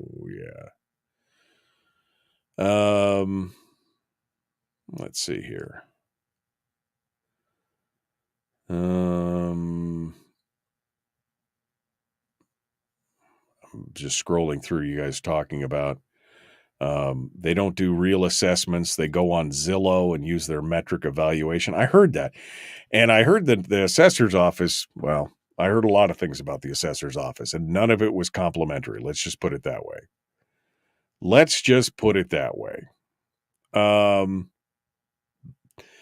Bill Brock says tax cap is $500. That's on sales tax, right? Oh yeah, Greg says that's a sales tax because I'm talking about a tax cap. It's a revenue cap. We call it the tax cap, but it's more of a revenue cap. That the revenue spending cannot grow beyond the rate of inflation, the CPI, plus new construction and bonds. That's pretty much the basics of the tax cap in Fairbanks.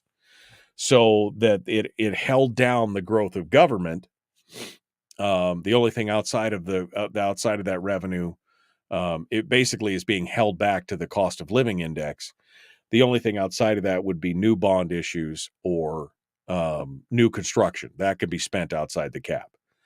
But it held back the spending. Again, it saved the taxpayers close to $250 million over the last 30 years. Let's see. I know contractors with half the work they had scheduled this time last year. GVA bills doubled. People are struggling. Stupid time to ask for more. Yeah. Well, that never stopped them before. They're always getting what they want. Right?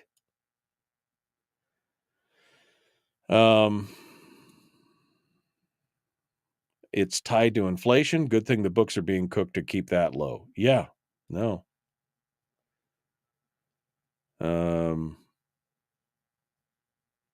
Let's see here.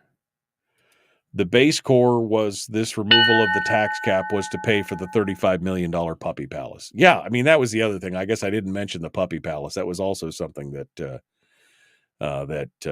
really irritated folks. They're asking for $10 million more for schools, but they're going to expend $35 million on a palatial doggy center, animal control shelter or whatever. All right. We're going to jump into it. Here we go. The Michael Duke Show, common sense, liberty-based, free-thinking radio. Like, share, subscribe, ring the bell, do all the fancy stuff.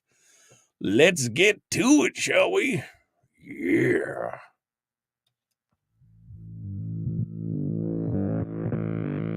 Public enema number one.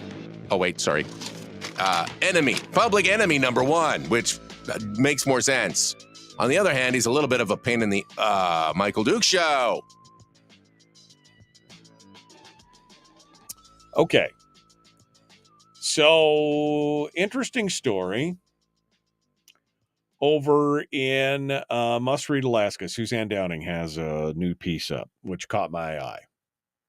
Headline reads, FBI caught spying on Americans who shop at Cabela's, Dick's Sporting Goods, Bass Pro Shop. So this came out of a hearing that happened yesterday, and it's continuing today. Continuing tomorrow. The Select Subcommittee on the Weaponization of the Federal Government will hold a hearing at 10 a.m. on the use of lawfare tactics to weaponize the rule of law. That's coming up tomorrow. But I read through this thing and my head just wanted to explode. So if you shop at Cabela's or Bass Pro Shop or Dick's Sporting Goods, your bank may be passing your purchase information to the federal government, especially if it can link you to support for Trump or the term MAGA, either of those things. Many banks are already surveilling their account holders, not because of criminal records or conduct, but because of their core political and religious beliefs. That from the House Judiciary Committee and Select Subcommittee said in a new report. The banks are alerting themselves to specific terms and transactions, sometimes involving the purchase of firearms. Last year, the committee and Select Subcommittee received testimony from a retired Federal Bureau of Investigation supervisory intelligence analyst named George Hill. He testified that following the events in the U.S. Capitol, Bank of America voluntarily, without legal process, just voluntarily provided the FBI with a list of names of all individuals who used a Bank of America credit or debit card in the Washington, D.C. regions between January 5th and January 7th. Further, Hill testified that this Bank of America data dump of customer information included a list of individuals who had ever used a BOA credit or debit card to purchase a firearm, regardless of when or where they purchased it. That would include, by the way, anyone who has an Alaska Airlines Visa credit card, because that's a BOA card, apparently. The Bank of America, Hill said, the Bank of America, with no directive from the FBI, data mined its customer base and then data mined arranged from 5 to 7 January any BOA customer who used a BOA product. And by BOA product, I mean a debit or credit card. Many Alaskans reading this article may fall into the dragnet. Suzanne says that she, in fact, as well may fall into that dragnet. Hill's testimony was then confirmed by senior FBI official Joseph Bonavolonta. The committee and select subcommittee has since requested documents from Bank of America and 6 other national financial institutions about the provisions of Americans' private financial information about giving it to law enforcement without a legal process. In the months since the report, the Oversight Committee has uncovered even more of law enforcement's access to private financial records. The documents show that following the events of January 6th, federal law enforcement officials from the Treasury's FinCEN, Financial Crimes Enforcement Network, and the FBI initiated multiple discussions with financial institutions. They had meetings with some of the largest banks in the United States, including Barclays, U.S. Bank, Charles Schwab, HSBC, Bank of America, PayPal, KeyBank, Standard Chartered, Western Union, Wells Fargo, Citibank, Santander, JP Morgan Chase, and MUFG. The meetings were geared towards discussing options for financial institutions to share customer information voluntarily with federal law enforcement outside of normal legal process. The committee document shows how law enforcement and private institutions shared intelligence products in the aftermath of January 6th through a web portal run by the Domestic Security Alliance Council, DSAC. DSAC is a public-private partnership led by the FBI's Office of Private Sector and the Department of Homeland Security's Office of Intelligence and Analysis. The DSAC promotes the, quote, exchange of security and intelligence information, unquote, between the federal government and its 650 member companies, which represents about 2/3 of the U.S. gross domestic product and about 35 million employees.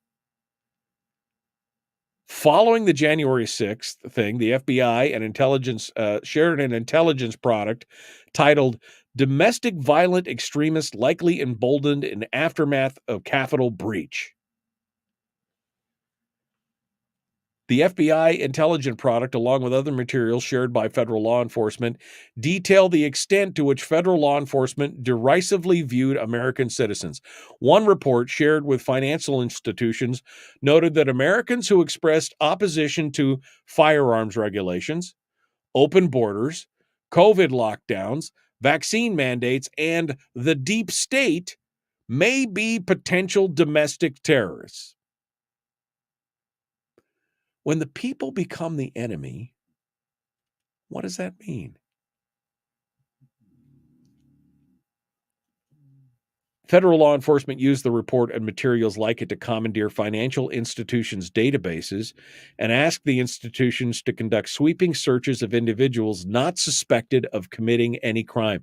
For example, according to the committee, federal law enforcement suggested that banks filter Zelle payments, which are electronic payments, using keywords like MAGA and Trump as part of an ostensible investigation into the events of Jan 6, and also warned that the purchase of books, including religious texts, and subscriptions to other media containing extremist views, quote unquote, could be evidence of homegrown violent extremism. FinCEN then went forward and went a step further and distributed materials to financial institutions, instructing them on how to use the merchant category codes, the MCCs, to search through transactions to detect potential criminals or extremists. And they use keywords to comb through the transactions, such as small arms purchases or recreational stores like Cabela's, Bass Pro Shop, and Dick's Sporting Goods. I mean, people have done nothing wrong, simply out there shopping for camping equipment or buying a gun, which is legal, and they're being tracked by federal law enforcement. Despite the transaction having no criminal nexus, meaning there's no criminality in any of the behavior that what they're talking about here, FinCEN seems to have adopted a characterization of these Americans as potential threat actors and subject to surveillance.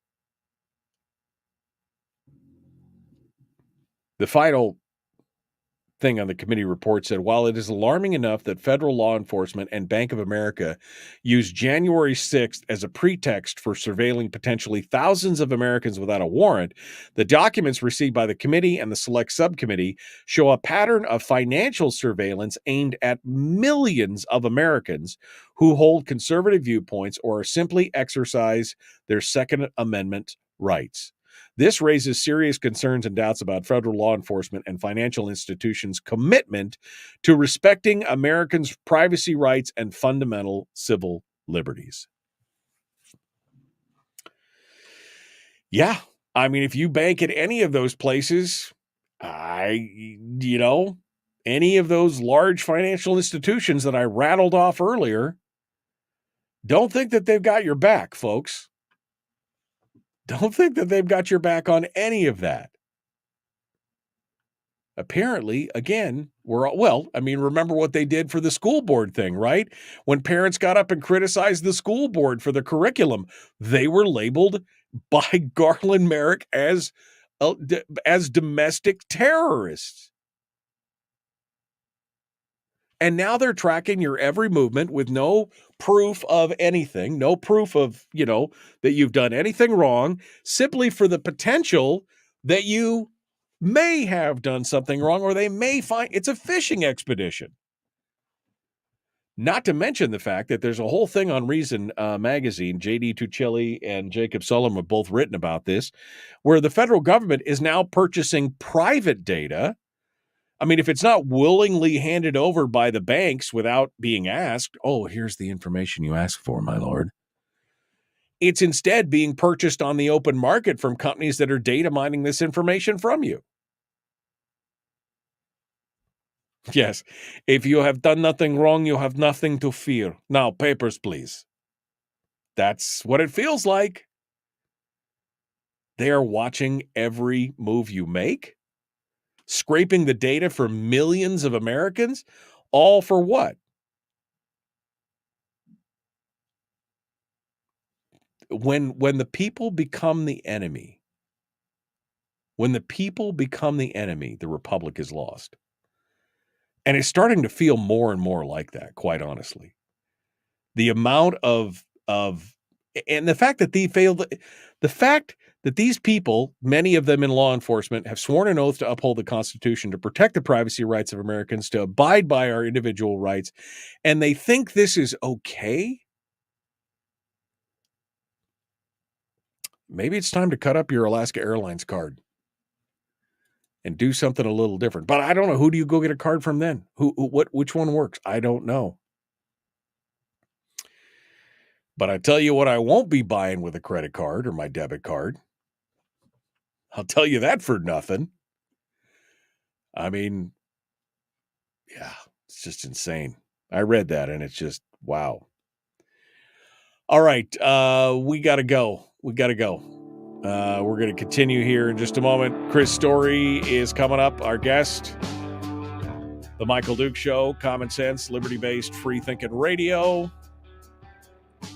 We'll get our weekly uplift here in just a hot second. We kind of need it today, man. Feel dirty after reading that story. We'll get that done here in just a moment. Back with more and Chris Story right after this.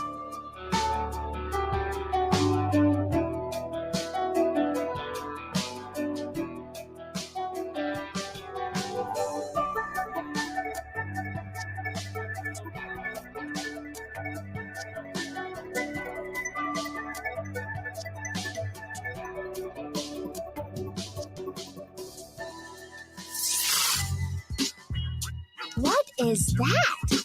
Common sense. Regularly heard on American radio. Michael Duke Show. Radio. Okay. Yeah, I read that story and I just...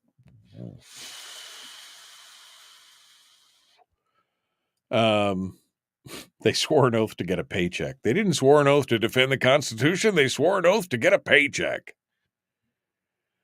Check out Old Glory Bank, says Brian. I will. Thank you. Old Glory Bank.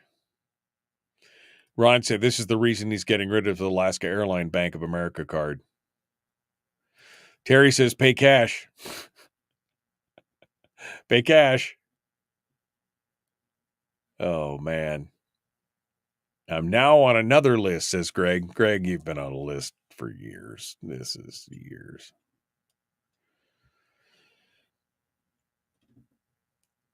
I'm going through here. Again, Brian, remember, if you have done nothing wrong, you have nothing to fear. Now, papers, please. Papers, please.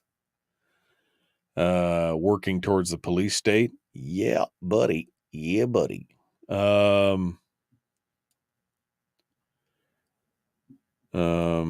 I wish somebody had told us this was going to happen when we went off a cash system. Well, I mean, yeah. We barter, says Fatty. Oh, man. Goldbacks. Although Senate Finance killed HB3. Yeah, I mean, that was going to happen. That was going to happen for sure. All right, let's see if we can find Mr. Story. They call him Mr. Story. Okay, let's do it. Let's see what we can find here. Can you make it work? Make it work. It worked. First time. Good morning, Michael. Hello, my friend. How are you doing? I'm on top of the world, Michael. You should know that. I actually have a client who every time she calls, she says, "I'm not going to ask you how you're doing because I know you're going to say fantastic." Yeah. I'm like, "Well, ask today. Maybe it's different." Yeah. And then she will, and then I'll say it's fantastic. It's better than fantastic. It's tremendous. Yep. It's fantastical. What? It's great. It's great stuff. It's great stuff. Zig Ziglar always said, I'm fantastic, but I'm improving." Fantastic, but I'm improving. That's a good one. That's it's not a bad one. I might have to use that one. All right, my friend, are you all ready already? Are you you ready to dive into this? Already. Yeah. Ready. All right. Right. We're gonna get it done. What are we covering today, my friend? What's the plan? What is Imagine the topic I've got in mind, and you can take me any direction you wish, but is imagination versus willpower. Imagination versus willpower. That's an interesting thing. Okay. All right. Imagination versus willpower. So what else has been happening for Chris Story? Anything? We were just talking about property taxes, and is there a tax cap on the peninsula? Is there a tax revenue cap on the peninsula to hold the borough government in check, Chris? Do you know? It's a good question. We recently 2 years ago, I believe it is, I think it was 2 years ago, in the last year and a half, they actually reduced the mill rate here on the peninsula, the borough portion of the mill rate on the property taxes. But I'm not aware. If you talk to Mayor Machicki, he's got a balanced budget, and he holds the assembly to that, and he's done a really good job about that, and isn't actually interested in increasing revenues at this point. He's actually more interested in managing from the bottom line. So I think he's doing a really good job with that. I'm not sure about the revenue side. I know for certain a group of us are talking and hoping to make some headway with a cap, an increase in the exemption for seniors, possibly to unlimited, to a point where there'll be no property tax once you've reached the age of 65. You would just enjoy 100% exemption. And then also we want to put a cap on the rate of rise year over year with taxable value. Even if the assessed value rises, it can't increase taxable value on your property more than, say, 5% a year. And we actually have support from Mayor Machicki on that as well. That's like the California proposition, exactly, 31 or whatever it was. Yep. Yeah, that's where it locks it in at the value you purchased it at, and then it ratchets up at a percentage per year. And even if the market doubles or triples, you're not paying $1 million tax on a house you paid $100,000 for. Right. Yep, exactly. So we're working on that, but I'm not sure.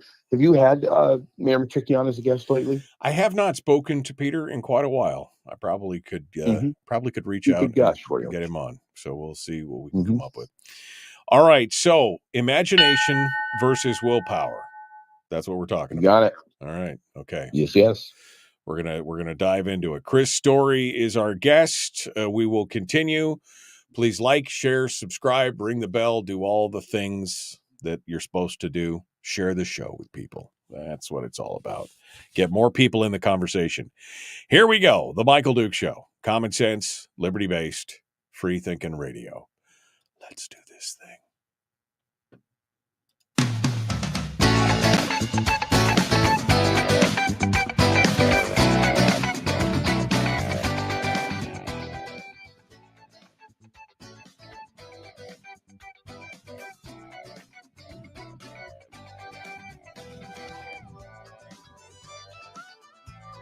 The man, the myth, the legend, in his own mind. Chris Story joins us from Homer. He's a talk show host. He's a realtor. He's an author. He's a potter. He's a Renaissance man with a mission to uplift you and make you feel better. Hello, sir. How are you? Good morning, Michael. That's a big reputation to live up to. I appreciate that. Yeah, that was like my grade A intro. I mean, that was I had a B, but I decided to go with the A one today because it's better. It's appreciated, and the tonality of your voice also was authoritative, yet also playful. Yes. Well, we're trying to entertain, educate, and enlighten all at the same point. That's all three of those things at once. It's not an easy road to hoe, but I'm going to hoe it. All right. And you could quote me. You are a hoe. I am going to hoe it. You can quote me on that. All right. Chris Story comes in every week to give us a little bit of uplift and life coaching and everything else. Today is no different. Chris, today you're going to talk with us about imagination versus willpower. How do you string those two along for me here? How are you going to make that work? Well, let's go back 124 years. That's 1900 for those of you in Nikiski. Just doing the math ahead of time. And Nikiski hates you now. Go ahead. I'm sorry. No, I have good friends in Nikiski, so I get to poke only because I get to pull the pigtails, as it were, because we have a fondness for each other. But in 1900, there was a very, very famous little Frenchman called Dr. Émile Coué. And he was most famous. He was a pharmacist and a psychologist, which is interesting when you think about that, especially in the age of big pharma. But he was a pharmacist and a psychologist, and he worked with a lot of mentally ill people. We're talking everything from anxiety, depression to schizophrenia. And on many of his patients, he had a great deal of success with a simple prescription. And it was this: you would stand in front of a mirror and you would look at your own eyes. You would lock eyes with yourself and you would repeat 10, 15, maybe 20 times, maybe over the course of a minute or two, every day in every way, I'm getting better and better. And that was it. Just every day in every way, I'm getting better and better. And you just recite this over and over again. And he got measurable, improved results with even some of his most mentally ill patients. Now, obviously, that was ridiculed and a lot of people were skeptical of it. But he went on to write a book. And in 1922, I just want to read this quick caption. I know you're not supposed to read on the radio, but let me just read this to you if you don't mind. In 1922, he wrote this: "We possess within us a force of incalculable power, which, when we handle it unconsciously, is often prejudicial to you. If, on the contrary, you direct it in a conscious and wise manner, it gives you the mastery of yourself and allows you not only to escape from physical and mental ills, but also to live in relative happiness, whatever the conditions you may find yourself in." So that was in 1922. I think it's true today. I think you can fight, you could try to force, you could try to condition yourself with like self-loathing for not having accomplished, not having done, or not having lost the weight or gotten the fitness you're looking for. You can do all of that, or you can hold a positive thought in your imagination, direct your subconscious using your mental powers of imagination to pull you towards the picture you have in your mind. And you could use or not use the every day and every way I'm getting better and better, or you could just imagine the picture, or you could go so far as you and I, we were talking about Zig Ziglar in the break.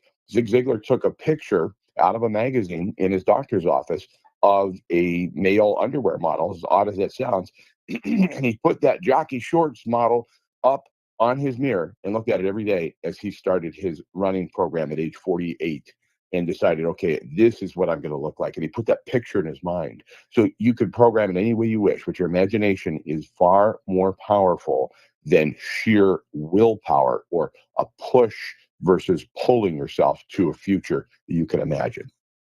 You can kind of look at it like the imagination is the programming of the computer, and the willpower is the CPU that drives it, right? It's the amount of it's how much power you put into it. Am I nerding out here? Am I crossing the streams? But I was going to say, nobody even knows what a CPU is. Yeah. You and my brother. That's it. Nobody else sorry. knows. But well, I maybe that's a good analogy. I'm not sure. Because you're I programming think, it, and then your willpower executes your plan, right? So you have imagination to dream up the plan, to look at it. You're programming it with good things, and then you have the willpower to continue to push forward regardless of what's going on. But the programming is helping in the background.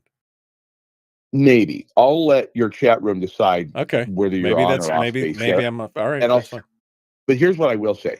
Taking your analogy, I think one is conscious and the other is unconscious or subconscious. And I think the subconscious mind is what Emil was talking about when he said to program it, to use it consciously and wisely. So in other words, willpower is just sheer force of your consciousness versus imagination is the programming of your subconscious mind that will inexorably and in without a lot of effort alter decisions you're making without you even having to think about it. So I think using the unconscious, using your subconscious mind, you'll begin to make different decisions relative to the buffet at Golden Corral. Like maybe I won't go back for that teriyaki steak and the pudding pie. And I don't have to think about it because the image in my mind is taking control and I don't have to push with my willpower. So your point is probably well taken that there is more energy consumed consciously with your willpower when you're forcing versus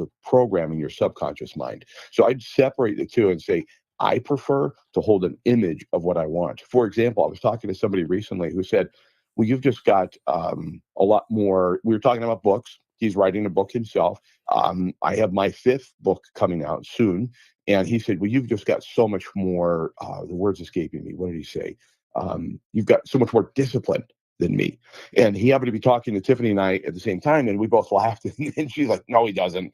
It's not discipline. And so what is it then? What is the difference? Why am I coming out with my 5th book and he's working on his 1st and has been for the last 2 years? I think it comes down to I've held a picture in my mind as a published author for actually probably 10 years prior to my 1st book coming out. And that picture pushes me, or I guess maybe a better word I'm using, it pulls me to finish the work, even if it's in the wee hours of the morning, 20 minutes here, an hour there, 15 minutes here. It pulls me towards that image in my mind versus the forcing of a quote discipline or a willpower that is me suffering. I'm actually doing it unconsciously. To be honest with you, we just got the proofs in for The Millionaire Maker, 6 practical steps to your first 4 homes. And I just reread it yesterday. And there's parts of it I'm like, did I write this? I don't remember writing that. That's really interesting. I don't remember that at all. That's fascinating. And so I think what I'm getting at is that it's an unconscious desire, and my subconscious is pulling me towards a future that I envisioned in my mind. I could see that my analogy was faulty in what you were trying to say. So yeah, I mean, I like that you said it because it allowed us to have a deeper revelation. Well, because you're right, it is drawing you that imagery in your mind that what the mind of man can conceive and believe, it can achieve. It doesn't mean that it didn't say conceive, believe, and work at it can achieve. It said conceive and believe it can achieve. And so you have to have that you have to picture it before you get there. It does take work, but it may not necessarily be gutting it out, as you're saying right there. Exactly. Wallace Waddle said the same thing in The Science of Getting Rich. He wrote in 1910. He has a little story in there about a person who just imagined their home. And the ironic or the interesting thing is that the home that he was imagining was the one he was renting. And he just imagined it as his own. And he would take about 10 to 15 minutes a day to picture in his mind what he would do to the home if one day he owned it, how he would alter it, how he would change it, what he would do differently with the structure. And within a year, he ended up getting an offer from the homeowner. Hey, you know what? I'm thinking about selling the house. Do you want to buy it? And he bought the house, and then he began to put into place the little addition that he wanted, the different garden, all the different things to the house and the property that he was imagining. And again, this isn't to say that you don't have to put yourself in the way of that opportunity. You do. So, but I think the programming of your subconscious mind then moves you in a direction towards attaining what it is you want without a lot of effort, and it can look effortless. And you probably know somebody, as you're thinking about this, that seems to constantly stumble, fall into a pile of manure, and come out with a gold watch. Right. And how does this happen? How does it happen? Yeah. What we don't know is what they're picturing, what they're imagining, or we can assume that they imagine themselves as successful, or they imagine themselves as lucky, or they imagine themselves as having many, many opportunities. And that's what I love about the word gratitude. And being grateful for waking up in America with opportunities that exist in 2024 like have never existed in human history. The power, 98% of the world's knowledge is in your hand right now with the portal called your phone or your PC or your iPad. And this is an incredible opportunity. So if we just apply a little gratitude, imagine what we want, and then allow the subconscious to pull us in that direction. Well, and subconsciously, I mean, I've told this story before, but I remember when I first came to Anchorage, I was like, I need a new car. And I always loved the Mini Cooper kind of idea. And I saw one on a lot one day, and I went by and I snapped this kind of artistic picture of the rim of the tire, you know, and made it a background on my wallpaper so that I looked at it every day. And it was probably 6 or 7 months later that I eventually went and I bought a car. And it turned out that it was the same car that I had purchased, that it was just one of those things where everything came together and I was able to do it. It's subconscious. I didn't even realize it till later on. I was going through my phone and I found the old wallpaper and I was like, I looked at that for 6 months and then I bought the same. It just happened, you know? So the subconscious, that subliminal programming is powerful, important stuff. I agree. And I think it's more powerful than just sheer willpower, which we'll give up on it probably a lot sooner than if we're allowing a picture in our mind to pull us towards the ultimate conclusion. Final thoughts, Chris, here. Millionaire Maker, tell us everything you know. We got 50 seconds here. It's funny you should say that about the car rim, because I did the same thing. Tiffany does the first mock-ups for me of the cover. She does the cover art kind of as a mock-up, and then we send it to our gal in Chicago who does the final copy of it. But as soon as she developed the Millionaire Maker cover, the sketch of it, I put it as a background on my phone. And every time I looked at it, it was the wallpaper in the background. Look at the time, look at the phone, whatever. It was constantly there. And now I'm holding it in my hand. So it took a year, but here it is in my hand. If you can hold it in your mind, you can hold it in your hand. Quote Steve Harvey. I like it. I like it a lot. Chris Story, thank you, my friend. I appreciate it. Thank you for being with us. As always, you're a breath of fresh air. Thank you, my friend. Easy for you to say. Yeah, exactly. All right, folks, we are out of time for today. We're coming back tomorrow. We'll have Mike Shower on board and maybe somebody else in hour one. We'll see what we can come up with. Until then, be kind, love one another, live well. The Michael Dukes Show, Common Sense Radio.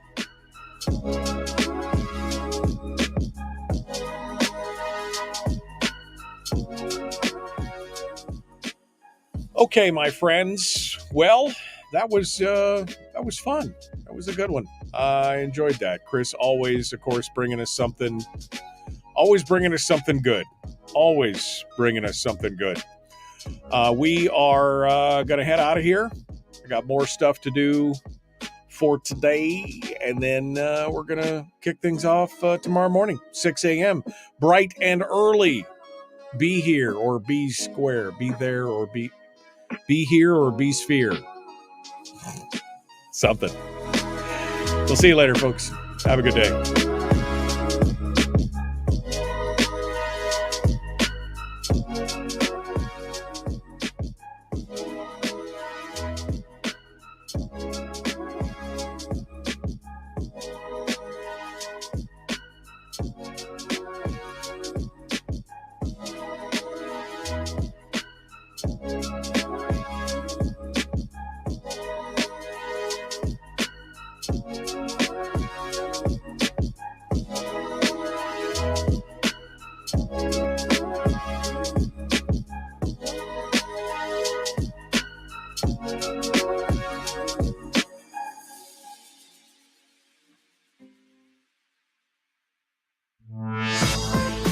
We've shed our terrestrial radio skin, and now we are slimy lizard internet people. It's the Michael Duke Show.